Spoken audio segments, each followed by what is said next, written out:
माझा अधिकार आहे, निवडणूक अधिकारी तुम्ही आहे मॅडम. याद्या तयार केल्या वाढव जे पण असेल मी त्यांच्याकडे पण जाणार आहे. पहिला मी तुमच्याकडे आली आहे मॅडम. आता मी तुमच्या BLO कडे गेले, BLO ने सांगितलं झेडओला बोला, झेडओ कडे गेले, झेडओ ने सांगितलं RO कडे जा. आता तुमच्याकडे आले, तुम्ही सांगताय कमिशनर कडे जा. माझा तेवढा तर अधिकार आहे. वॉर्ड ऑफिसर मी जाणार ना.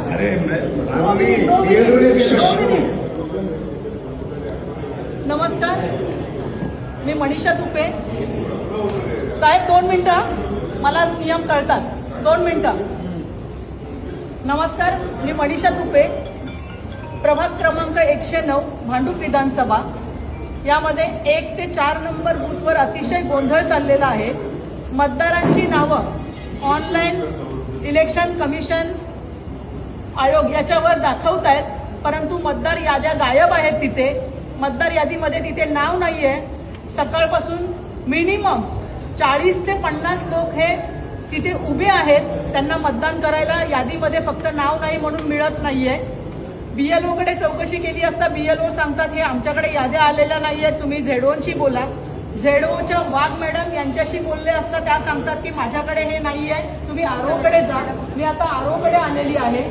RO कडे या ज्या मतदार आहेत, आपलं नाव बोलिये, मिनाज मुलानी, यांनी विधानसभेला ओमेगा स्कूल किंडीपाडा याच ठिकाणी मतदान केलं होतं.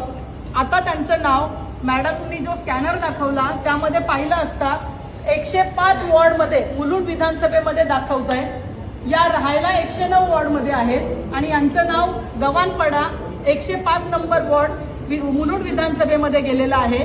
आज ही मुलगी आहे, हिचं नाव काय, मोनिका. हिचं इलेक्शन ID आहे. हिचं नाव ऑनलाईन दाखवत आहे, परंतु हिचं नाव देखील यादीमध्ये नाहीये. असे बरेच मतदार आहेत की हा तुझं नाव काय, यांना मतदान करायचं आहे.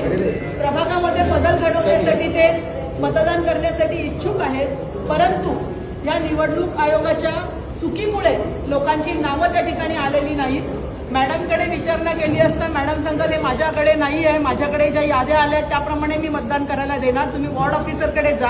जर असा निवडणूक आयोगाचा भोंगळ कारभार चाललेला असेल तर हे कोणत्या एका उमेदवाराला किंवा कोणत्या एका पक्षाला पाठीशी घालण्यासाठी हे सगळं याद्या लोकांच्या गायब केलेल्या आहेत का, हा माझा प्रश्न आहे.